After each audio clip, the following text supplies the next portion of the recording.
Well, good morning, Oj. Welcome to episode 85 as we sit back in the friendly confines of Studio 1 today. A little more comfortable than a week ago at this time. Yeah, we still don't really know why we did it, had to do it so early, but you know what? If nothing else, it was a good experience. It made sense at the time, but yeah, we got through that podcast last week, and here we are getting set, episode 85, huh? Yep, and for those listening at home, you notice what shirt I'm rocking today, Oj? He's wearing the Zealand West long sleeve black t-shirt. Yep, to commemorate our state championship that we've talked about. So today we're rocking some Zealand West apparel. Full house tee. Full house tee, Coach John Shillitoe. I suppose we got to get right into college football, hey? It's kind of what's really going on right now. Before we get into the big kahuna, the tournament, Ferris advanced to the national championship game again. Boy, and it wasn't the way we expected it. They struggled and really, had a rotten first half, I guess. Dug themselves a hole, but scratched and clawed, got out of it. I mean, the final score, what was the over and under in that game? Jesus, it was... I think the final was 30, was it 48, 38? I think it was 40, yeah, I know Ferris got up into the 40s. So yeah, it's a good win for them, and they're into the finals. Against Valdosta, so I would definitely, if I was a bet man, I'd put some money on Coach Anise and the Ferris Bulldogs to bring home another national title. So, but let's jump into the bracket, the football playoff. I guess we got to start with all the controversy and complaining, and we are going to have to be... We went on record last week predicting what was going to happen. I think we were pretty spot on. I was just glad. I was glad it worked out the way it did. I wasn't confident. I mean, I had mentioned it last week. I was worried about Alabama sliding in there. But again, you had brought it up. It says nothing about those conference championship games if that was going to be the case. Yep. And thank goodness that the committee did that, because I think the deserving teams got in. Alabama lost 3 games. You want to whine about it, tough. That's the situation there. So they're out. They play Michigan, by the way, in the bowl game. Yeah, we'll talk about that a little bit here before we wrap up the college part of it. I think the thing that I take away is the committee did it exactly right. Okay? We may not like it, and I think there's going to be changes, but they got the right teams in there. I think there's going to be some tweaks to it. We were talking about this last night. I think you got to get rid of the buys. I think that was something that sounds like a good idea, but I don't think it's the best thing to do. Well, especially when you look at who's got them, right? I mean, right. Give me that bracket. Let me look at that again. So Arizona State and Boise State are the ones that stick out there, right? Getting the buys. But again, the current bracket is done exactly how it needed to be done under the current system, right? Correct. But I think you're going to see some tweaks, and like we were talking last night, you either add 4 more teams in. Well, that's going to happen. Yeah, I think so too. Or you just seed the whole thing. You don't give the bye. You just seed the top 4 teams. Nobody gets the automatic bye for winning a conference title. Kind of like the basketball tournament, right? If you're going to get in, you get in, and then the committee seeds it accordingly. And the one thing that sticks out to me with this is Oregon's a number 1 overall seed, and they get rewarded with that by playing the winner of Tennessee and Ohio State, while as Penn State is the number 6 seed. Now, they do have to play in the first round, but they're playing SMU, and if they win, they play Boise State. Yep. So, from that standpoint, I think Penn State got a huge break. Again, they're playing in round 1, I get it, but, they should be I'm guessing an 8 to 10 point favorite against SMU. I would imagine. I have not looked at I haven't looked at any spreads either. And then if they win that game and they play Boise State, it's going to be the same thing, a touchdown or more favorite in the first 2 rounds for a Penn State team. And then the other one I thought was cool, they matched up Notre Dame and Indiana. So that'll be a hell of a game for that state. And obviously the Hoosier fans will be going nuts because their team has done something this year that they've never done. And then have a chance to play the great Notre Dame Fighting Irish in round 1. So Georgia's got the winner of that. And then Clemson, Texas, Arizona State waiting to see the winner of that one. So, yeah, I mean, those are my 2 takeaways. And we'll see what happens. I'll be looking forward to it. Yeah, next weekend is going to prove to be a good weekend for watching college football. I guess, I know we're beating a dead horse, but the committee did it exactly how it should have been done with the current format, right? What do you look at, like, going forward, there's going to be some changes. I don't know if they have to do this for another year, but, like, according to the World of Oj, what are the two things, what is one or two things you do to just make this better? Well, I think you said it. Somehow they got to do the seedings differently. I don't think the automatic buys for those division conference winners, I'm not sure how you go about that. I read something about, they were talking that the conferences themselves seed the teams.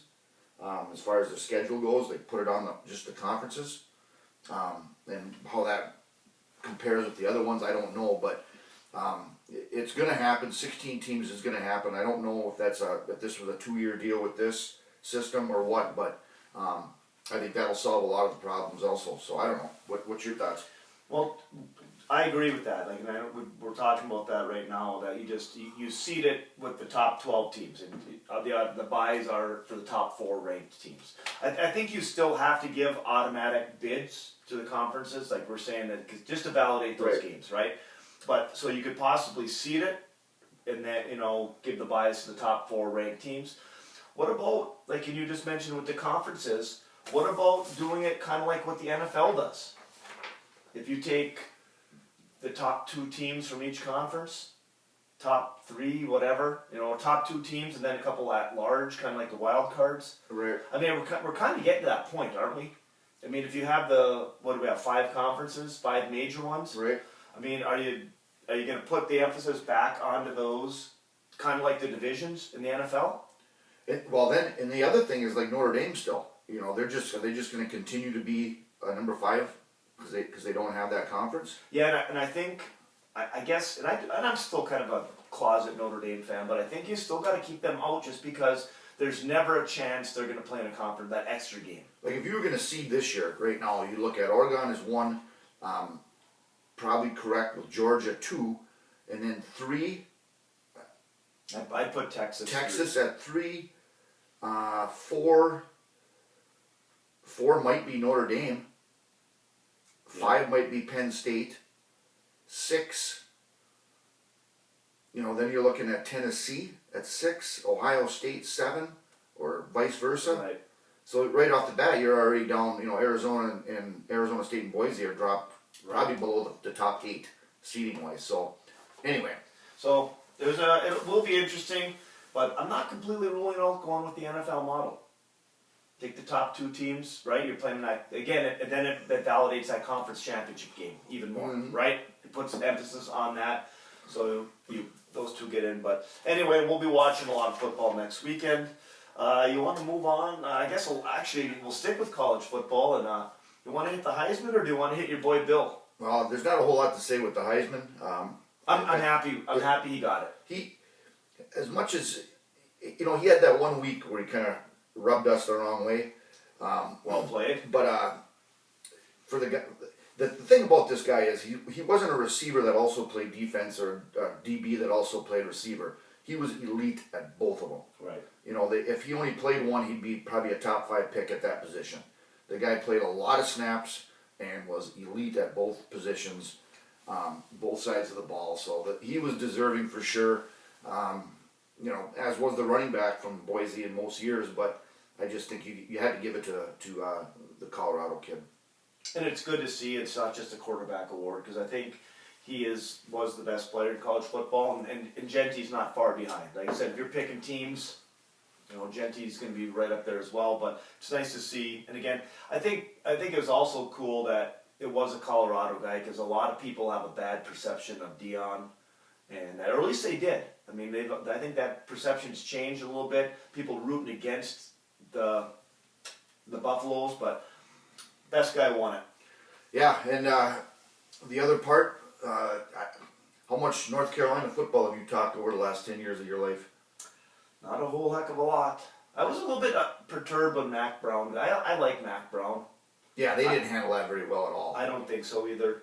But I'm still having a tough time believing that Bill Belichick is heading to North Carolina. I thought that was such a farce when they were posting it on ESPN. Yeah, I thought it was a joke, like a Twitter joke. Like maybe they were talking to him as a consultant, but yeah. So Bill Belichick is going to be the head coach at the University of North Carolina. I've kind of changed my tune a little bit about that, but let's hear from you. All your thoughts on this. Well, his buddy Mike Lombardi, that's on the Mad Dog show weekly. They do their picks like we do. Yep. Lombardi's been involved in the NFL. His kid, I think, is a coordinator somewhere too. He's going over with him. I didn't know how close he and Belichick actually were, but he's going with him to be the general manager of the North Carolina football team. And, you know, Belichick's dad coached there in the 50s. Mm-hmm. So there was a little tie. I don't want to hear anything in the press conferences. I don't even know if he said it, but this being his dream job, because I think that's a bunch of BS. But what I'll say is this. I'm thinking Belichick didn't know what was going to be out there NFL-wise. There was no guarantees for him, and he wanted to coach. What jobs are going to be open? Are those appealing to him as far as the NFL goes? You know, if he sits around and waits to the end of the season for these jobs to open, maybe it's not one that he wants. Maybe he doesn't have the control he wanted or whatever, and he jumped at this opportunity. And I think a big part of it was the unknown with the NFL. I agree with you. I have a hard time seeing him as a college coach, but like I said, I've kind of flipped over on this one. Initially, you're like, well, the lifeblood of college football is recruiting, right? It's the lifeblood. Can you imagine him sitting in a recruit's living room? Come over to North Carolina. But, and I think that was the initial thing, that he's not suited for that. However, in the current state of college football, NIL, transfer portal, right? And he's bringing in, and these colleges are now hiring these GMs. Lombardi, Stanford did it with Andrew Luck. So tell me this, is there a connection between NIL and a salary cap?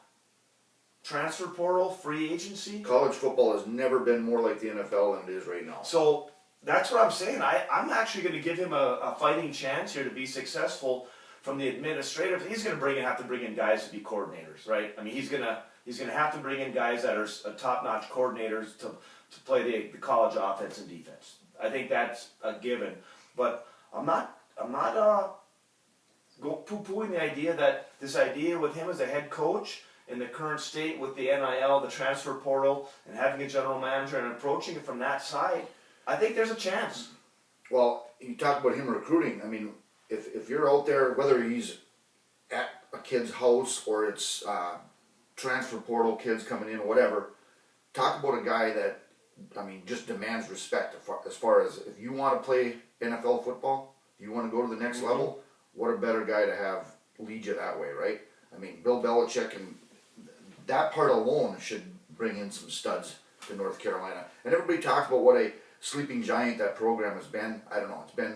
It's been what it is all our lives, right? Well, and then it's a good spot for him to go because expectations are never going to be very high, and if they do get high, it's because he is successful.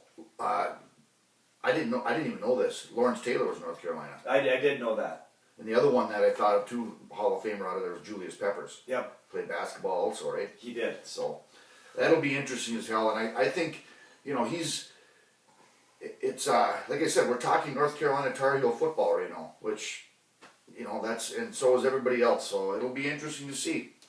I'm really, the bottom line with this conversation is I'm interested to see if this model is going to take off at Big Ten college football at the current state of it.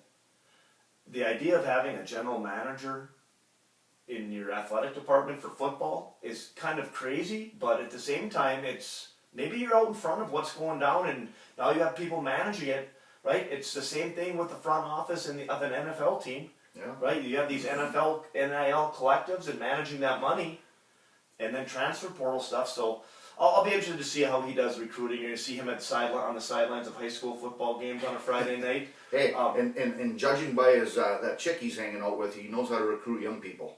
He's not going to join a frat, is he? Well, yeah, definitely going to be interesting to see there. As far as NFL stuff goes, you want to talk about your boy Devontre Campbell? Well, there's two guys that are on my list. He's one of them, and that idiot big mouth from Philly, that A.J. Brown, what a complete ass he is. Philly is playing big time ball. What, they won like 9 in a row. 9 in a row. And their offense is built around that running back, Saquon Barkley, right? I mean, that's what they do. But that's not good enough for A.J. Brown. He needs his touches. He needs this. He needs that. throwing his helmet and making a scene again. The prima donna wide receivers make me want to puke, and he's right at the top of that list. Are you kidding me? Philly just keeps on winning, but he's got a problem with not getting the ball enough. So he can stick it too. I'm tired of that A.J. Brown. And the Devondre Campbell, he was an ex-Packer. He was. And so for those that don't know, he had started a number of weeks because I think Greenlaw, that linebacker. Yep, Greenlaw had been injured. And maybe another one too. They might have had both those stars that they had in the inside hurt. But I know Greenlaw was one of them. So he comes back healthy. Campbell loses his starting job and then pouted about that. Couldn't handle that. And of all things, would not go in the game when one of those other linebackers got hurt against the Rams on Thursday night. Wouldn't go in the game. So those two guys right there, done with. Campbell should be ousted. Like, who's going to sign that guy? I don't want him on my team. We talk about what did locker San rooms. Francisco do? Did they do anything yet with him? I think they're trying to figure out. The last I read, and again, there wasn't a whole lot of effort into this, was they got to find out the best way to get rid of him. And the best way I can describe both of those two is my phrase: the culture vultures. Philadelphia is on pace to make it to the Super Bowl, at least a fighting chance, and we're worried about touches. And this guy here, I'm not going to play because you didn't start me. Get the heck out of the locker room. Yeah, You don't win. You don't win with guys like that. Who the hell is going to sign him? I wouldn't. So, yeah, those two things sure aggravated me football wise. Are we into our picks yet? Let's do it. And then remind me too. We got Heikki Karhu going off here. The bell is ringing. He's obviously very excited about his day and yesterday. So we'll get in touch with Heikki here in a second. Notice I got a new sheet with our. Unbelievable. You know what happened? You spilled coffee on it? Worse. Wine? Max puked on it. Oh God. Max is a dog, by the way. I took him. He wasn't feeling good for a couple days. We had that snow day Thursday. Yeah, that was a bummer, right? Took him for a ride. Took him for a ride. Drop off some soup at my dad's, just because I didn't want to leave the little guy alone when he wasn't feeling good. And feeling good, he wasn't. Crawled to the back seat of my truck and puked all over our podcast papers. Your organizational. What do we used to have a name for this? I don't know. Your organization. I had to so I had to go back and listen to last week's episode to figure out what the hell we picked. And jot it all down, so now we're back up. And, we'll get to Eddie from Waukesha. I see he was back, but he was pretty accurate on that.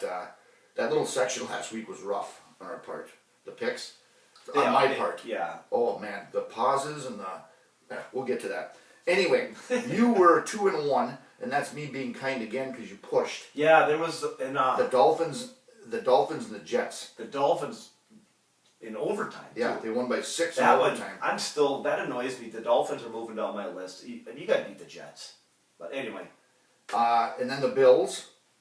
That was your lock of the week. You were extremely confident in how well Buffalo was playing, and that was one. I'll tell you what, that Buffalo Rams game was one of the best games I've watched in years. I mean, I don't remember a regular season game that was that crazy. Stafford and Josh Allen going back and forth. That was a hell of a game. You don't want the Rams to get into the playoffs. Oh, and for sure, no doubt about it. And they're getting healthy. So you lost that one. You had the Bills at -3.5, and you won with the Steelers at -6.5. You were 2-1, which brings your record to 23-15-1, which isn't bad. Thank you. I was 2-1 also. I won with Tampa, lost with Arizona and Skylar Murley. And then I listened to it and talk about calling that Charger Chief game. I took the Chargers at +4, but as I said, you watch. They're going to lead late in that game. Something screwy's going to happen. Kansas City will find another ridiculous way to win a football game, and they did. The doink? Oh, Jesus. But the Chargers did cover, so I'm at 25-13-1. Again, if people are paying attention and you want to make some money on DraftKings, both of us are doing pretty well. 2-1 is not bad. Do that each week. Yeah, you're beating the odds makers anyway. So I'm at 25-13-1, and let's get right into the picks this week. I'm assuming it's my turn. Isn't it always? You went first last week. I know that. I did? Okay. But because you took Tampa Bay. All right. Yeah, you're right. But you know what? If you're ready, which is questionable at this point, you can go first. You couldn't be more unprepared as last week, or I couldn't be. That was bad. Anyway.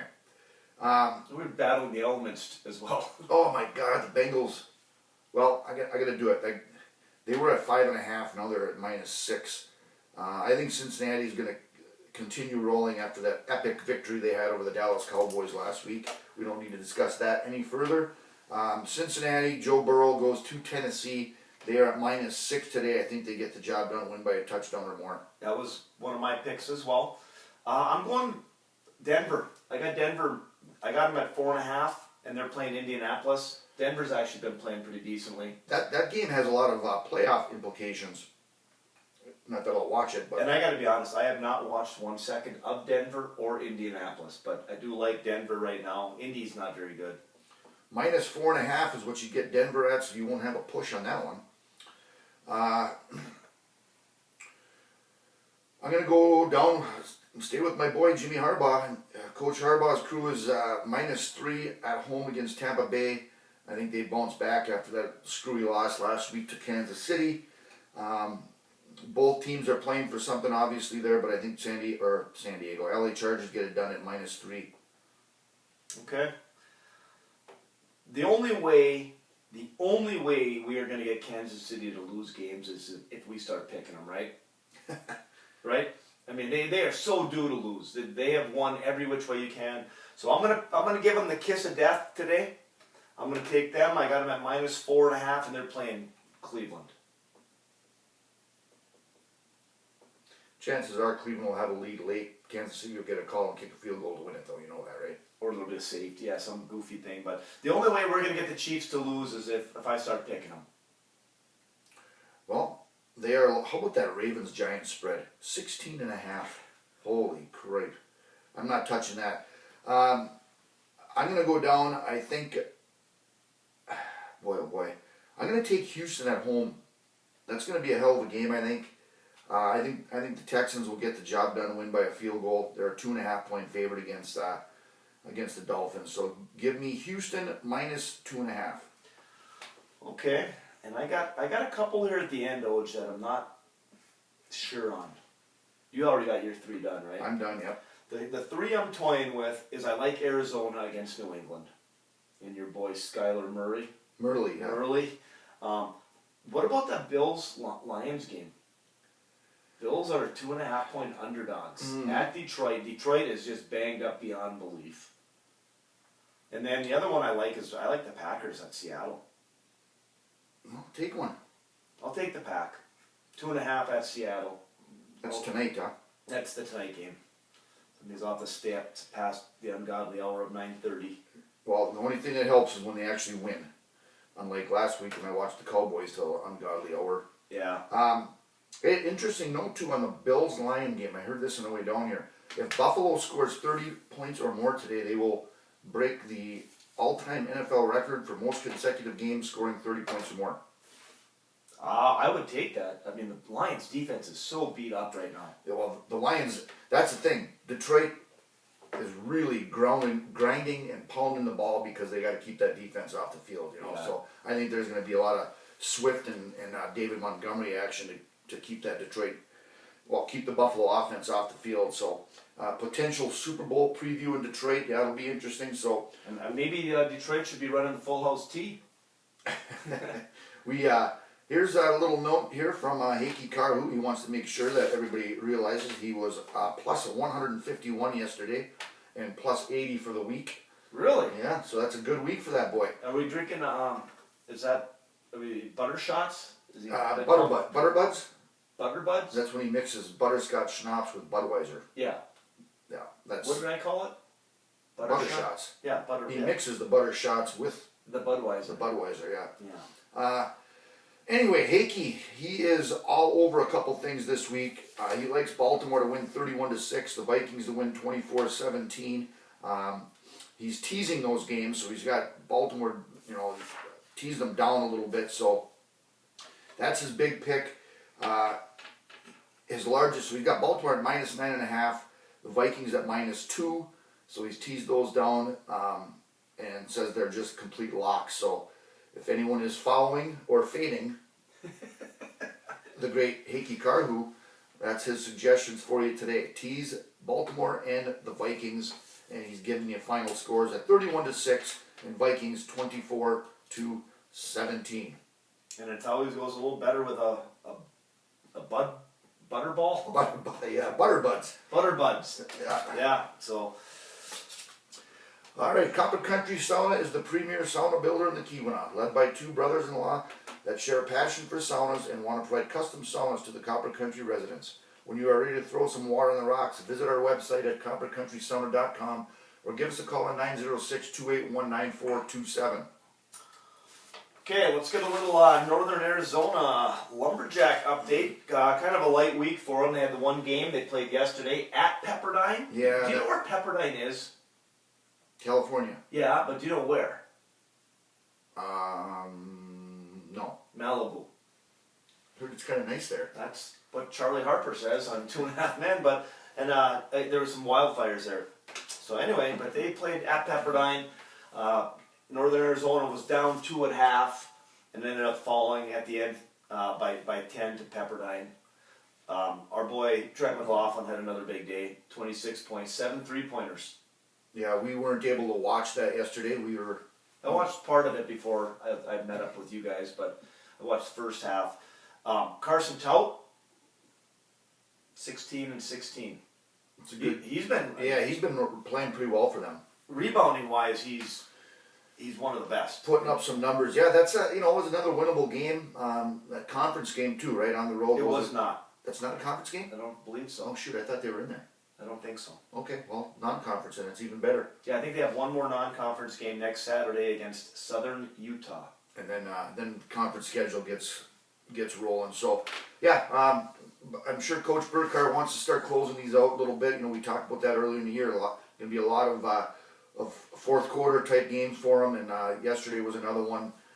Weren't able to get it done, but hopefully they're getting healthy and they're going to be sharp once that conference season starts going. Yeah, I think the non-conference schedule they played is going to bode well for them heading into that Big Sky Conference. But let's hear what Coach Burkhardt had to say after the Pepperdine game last night.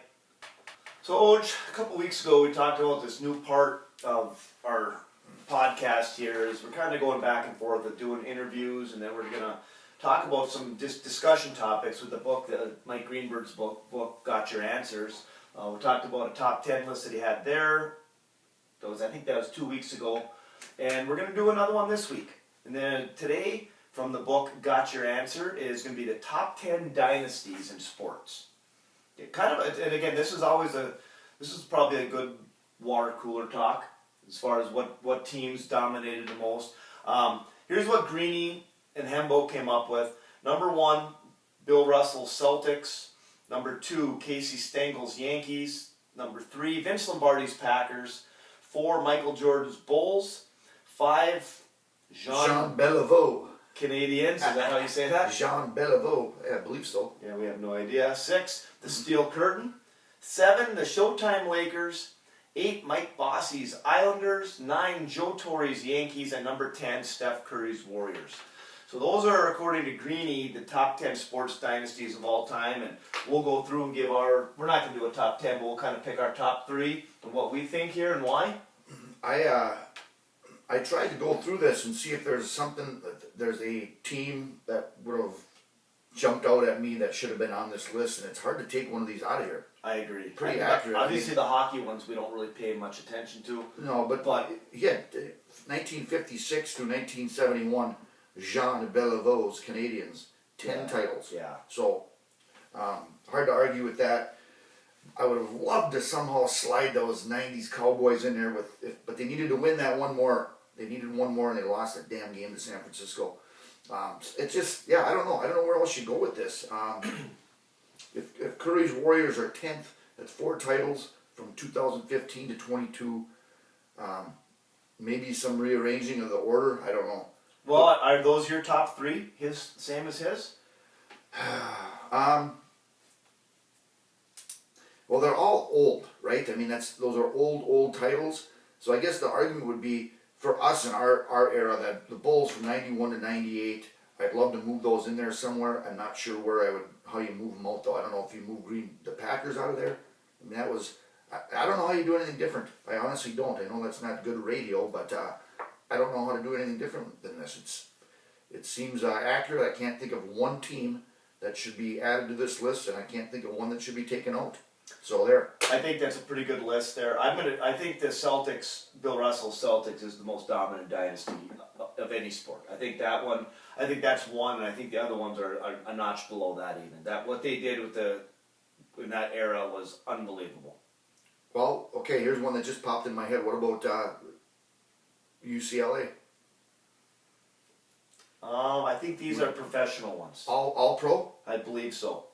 The 4 major sports. Okay, yeah, sorry. Yeah, because UCLA would be up there. If you went if we did this for college dynasties, they would be one. And I'm gonna move a couple around, and again I think the Bulls and those 2 three-peats with Jordan, I'm gonna move that up to number 2, just because of how rare that is. You'll probably never see that. Right. And it was with the drama with that when he wasn't there, and then you know how that goes. So I'm gonna move them up, and I'm actually, I could be convinced to put the Lakers up there, just because the way they kind of changed the NBA during that era, and there was competition. There was really good competition with the Celtics at that same point. You go back and look of those titles that the Lakers won, their 5 titles. How many came against the Celtics? Right. And then if you look at the Celtics titles, how many came against the Lakers? And the Bulls, their 6 titles came against a whole bunch of different teams. So I'm gonna go Celtics, Bill Russell Celtics, Jordan's Bulls, and Magic's Showtime Lakers is my top 3. All right. Yeah, it's good stuff. And you have the book, correct? I do have the book, yeah.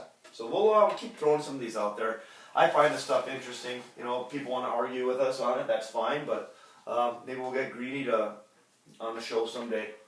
Him and Mad Dog. Let's get to the mailbag. Got some listener questions. Got a couple people back who have been noticeably absent, and we have another appearance from Jenny Bujak. Yeah, we had nothing from her for 83 episodes, and now she's back to back. And actually, pretty good questions. Probably 2 of our better ones. So Jenny Bujak, apparently she's big into the music. Yeah, well, she doesn't have a choice, but go ahead. So Jenny Bujak says, is there any group that nailed the lead singer's successor better than AC/DC? So we're talking about a established band that replaced their lead singer. Is there anyone better than AC/DC? We had a little banter back and forth with Coach Regal on this. He was my first choice as far as getting some help and some thoughts on that question, and he really nailed it. And we'll just go right with what he says, and maybe we'll get some listener feedback next week on some other thoughts. I'm going to give my 2 cents and get done with this because obviously I know nothing about music. But the first time I saw that question, I go to Van Halen. Right, when you get rid of David Lee Roth, took off because he wasn't getting enough passes thrown to him. Yep, Sammy Hagar followed David Lee Roth. That was right. That was Luke's number 1, his first thought. Yeah. So that's a good one. What else you got? That's really all I got. I like what he had on there. He did bring up one that I can't stand. When he brought up Genesis and Phil Collins replaced Peter Gabriel. I got to be honest with you. If you wanted to go through the most hated songs in my lifetime, the song I hate the most, like I would drive into I can feel it coming. No, I like Phil Night. Collins. I like Phil Collins. I hate Peter Gabriel. Like if I'm driving down the road and that song Sledgehammer comes on, I might drive into the logging truck. That's my number 1 song I hate the most. So good for Genesis for getting rid of him. All right, next week on Listen to Lyrics, we're gonna have a Peter Gabriel song. That'll wipe Andy out and get this whole podcast thing done. This one, so Luke mentioned this too, and he's given his youngest son credit here. Apparently, Fleetwood Mac replaced Peter Green with Stevie Nicks. I did not know that. I did not either. So, I don't know who Peter Green is, but it sounds like a hell of a decision on their part there. I bet you he didn't wear the flowing robes as well as she does. There's the other one. He mentions Ronnie James was replaced by Ozzy Osbourne with Black Sabbath. So I don't know a whole hell of a lot about that, but yeah, very interesting. I think the AC/DC one is obviously spot on. You cannot. Brian Johnson, what he did to replace Bon Scott, and that was outstanding. So, good question from her. Yeah. Let's get some feedback from some other music people that have some thoughts next week. Cripe. Ed. Anyway. Okay. So we got Caskin Flag and Dwayne back. It says, Crouchy Oj, long time and consistent listener but sporadic questioner. It's been quite a while since cousin Dwayne's Did been we on. piss him off too, or I don't know. Well, he was kind of coming after me. I don't know if I annoyed him or what, but good to have you back, Dwayne. He goes, random questions, and these really are random questions. He goes, with the new kickoff rules in the NFL, what happens when the ball blows off the tee? Why does the NFL feel it necessary to light off fireworks prior to the game, and then you can't see the action through the fog for the first quarter? He goes, the crispness of the sound on your pod is excellent when you open a can of pop. Ever think of getting Diet Coke as a sponsor? Yeah, well, depends on when we're recording. Correcto? This is true. Yeah, there'll be no popping of cans at 10 in the morning on a Sunday. No. Unless I'm at deer camp. But, by the way, thank you for the coffee. Excellent coffee. I don't drink Diet Pop, and I know where he was going with that question, so. Ah. Uh-huh. With the new kickoff rules, the ball blows off the tee. I assume they put it back on there. I think I would imagine. Sorry, it fell off. You can't use the tee anymore. I think what he's meaning is implying like somebody has to hold it. Yeah, and I don't know what they would do with that. I think that's what happened. I think somebody held it. Was it in the Buffalo game against the Rams? Or did I see that? Or the other night there was rain, maybe San Francisco or something. I don't know, but. And then he's talking about the fireworks. That is pretty funny. I'm 100% on his side. I can't Holy stand hell. it. I don't know why they do that. I think they need to get rid of it, or shoot it out somewhere outside the stadium. Like, why do you need to have that haze over the game? And then Diet Coke. Yeah, I don't know that we're. I don't drink Diet Pop ever. I actually like Diet Coke. I do drink some Diet Coke. I don't drink a lot. I don't drink any Diet Pop. Oh, good for you. Not ever. Even after your physical with the doctor last week? Oof. But I guess if Diet Coke wanted to get on board, we would take their money.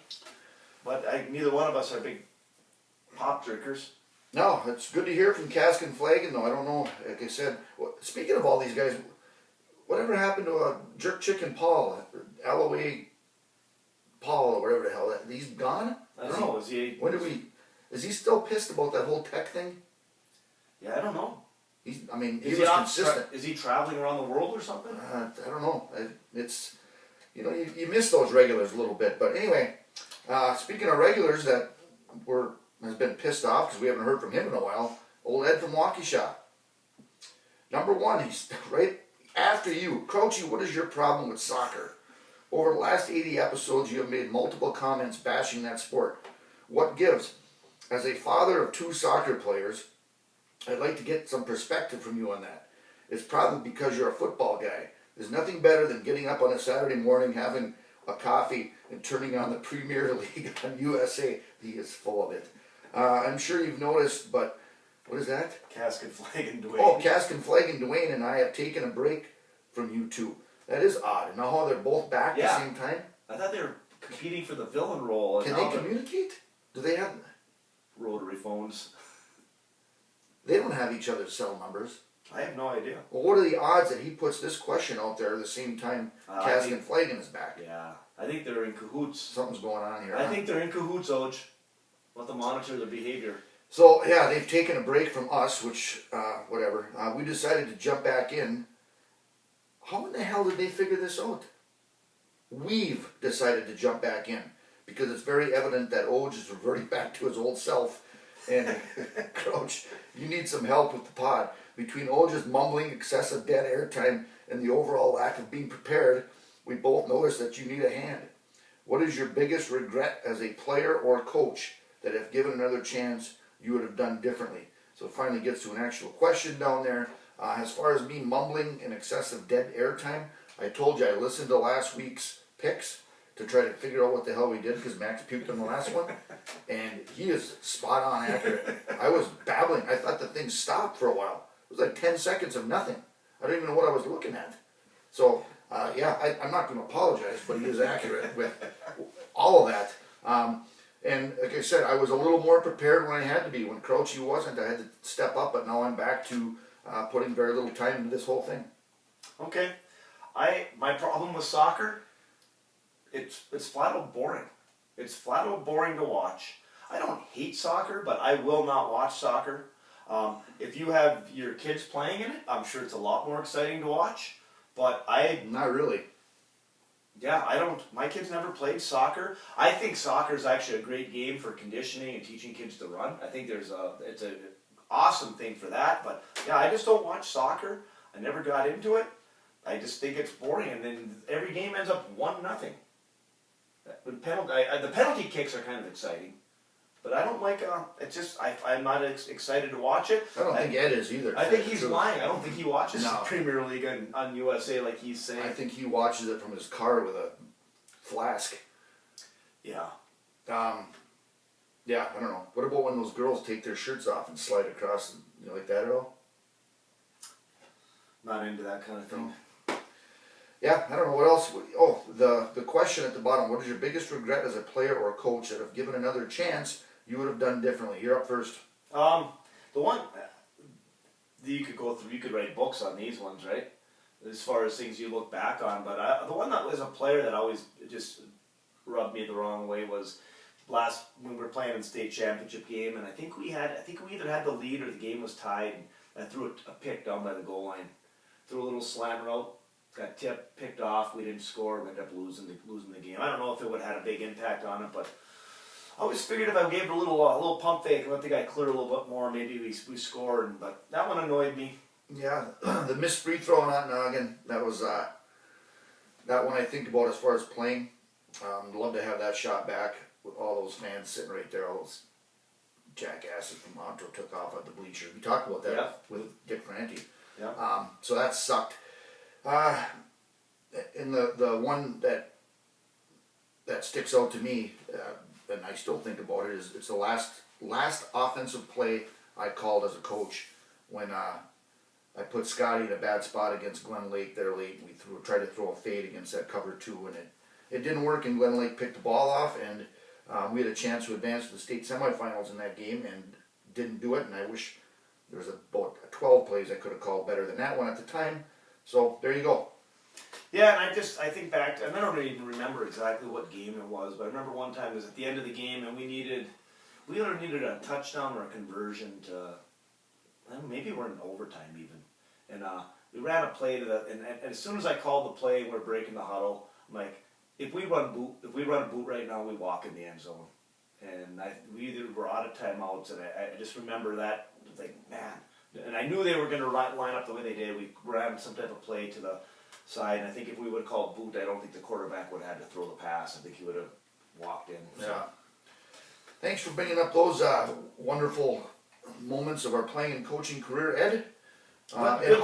This is confusing me, this Ed and Cask and Flagon thing. Are they in cahoots? I think they are in cahoots. How do you spell cahoots? Kahoot. You don't play Kahoot in your classroom? No. Oh, you would love it. Dead air time. Well, I thought you were going to continue on with No, that, I'm but not apparently continuing on. Oj just turned her off right there. Located 8 miles south of Lake Luna on Bojack Road, the Dreamland Restaurant's your choice for great dining. Family owned and operated for over 100 years. Whether you're in the mood for Mexican Monday specials, burgers, pizza, or a Friday fish fry, Dreamland is your next stop. You gonna pull out the blue notebook, Oj? I am. I gotta be honest. I did not know that this song. I know the song. I did not know this was the name of it, and I was very pleased when I started working on it yesterday. Oh, really? So you didn't... I didn't know that was the name of the song. Well, it's interesting you say that because this song has, over the years, like 4 different titles to it. Okay. So that's the one that we would know it as. So yeah, there's a number of episodes ago I brought up that, remember we did Nirvana and Where Did You Sleep Last Night? Yep. And I talked about the fact that some of these songs, they date back hundreds of years, and the Nirvana version just kind of bounced around through the centuries and evolved, and it ended up being recorded in the 1990s. So this song has the same type of history. It dates back to the early 1900s in the Nassau, Bahamas. Did you know that? I did not. There's been plenty of versions of it. Like I said, many different titles. But in 1966, the Beach Boys and Brian Wilson got a hold of it and added it to one of the great rock albums of all time, Pet Sounds. Truly one of the great rock albums of all time. Big influence on a lot of bands. Anyway, so the genius of Brian Wilson arranged it, and according to Rolling Stone magazine, this ranks as number 276 of all time, of the all-time 500 greatest rock songs. 276 of the 500 greatest of all time. So that's according to Rolling Stone magazine. Brian Wilson is an absolute genius. There's a hell of a movie about him too, guys. You know, he had some mental health issues and stuff, but enjoy the Sloop John B. Listen to the Lyrics was brought to you by Keweenaw Auto Body, located on Pine Street in Calumet. They are your choice for quality collision and body repair since 1966. They are open 8 to 5 Monday through Friday and 8 to 12 on Saturday. Give them a call at 906-337-1203. Yeah, and a big thank you to the sponsors we've had. I know we talked with Brad from Keweenaw Auto Body last night. You know, thank you to those guys, and you know, Larry at Copper Country Sound on Todd and Lori out of Dreamland. You know, I'm sure we're not really drumming up a whole lot of business for them, but it's always kind of cool to have them on there. So big thank you to those guys. It was good to listen to the Wingnuts last night too. Speaking of Brad, them and BJ, and the crew got, you know, it wasn't a full band, but it's always good to listen to those guys. They play a great mix. So I do. That's probably, if I got to go listen to live music, that's probably the only ones I'm going to, or unless Mike Stieber's playing guitar somewhere too. But what else we got going here, Oj? You got one more week of school. Yeah, we talked about in 2 weeks for sure we're not going to do an episode. Are we going to try to get one in? I think we need to, because you're going to have round one of the football playoffs. That's true. 22nd that'll be done. Yeah, so Yeah, the 22nd will be the day. Maybe even, well, no, I'm going to be gone Saturday, so yeah, we'll have to do it on that Sunday. So. And then the following week we'll be off through the new year. There's just too much stuff going on with holidays and stuff like that. Got a couple people lined up down the road to get some more interviews. We'll again talk about You Got Your Answer, that book, and some of those topics. But send in some questions. Jenny Bujak right now is probably our number one, without a doubt. Number one. I don't think we'll hear from her very much after this. I can't imagine she's going to continue with this. But yeah, she's on there twice. Good to hear from Caston Flagan and even Ed again. We'll see if they stick around for a few weeks or if they, you know, disappear for another month. Either way, I'm fine. Where's Garrett been? Fairfield Garrett? Fairfield Garrett? Yeah, I don't know. I haven't heard from the Big Pusk. There's another one. Where's Leroy been? The Big Puss. Yeah, there's been some. I don't know. But anyway, see you, Oj. Talk to you later, Crouchy.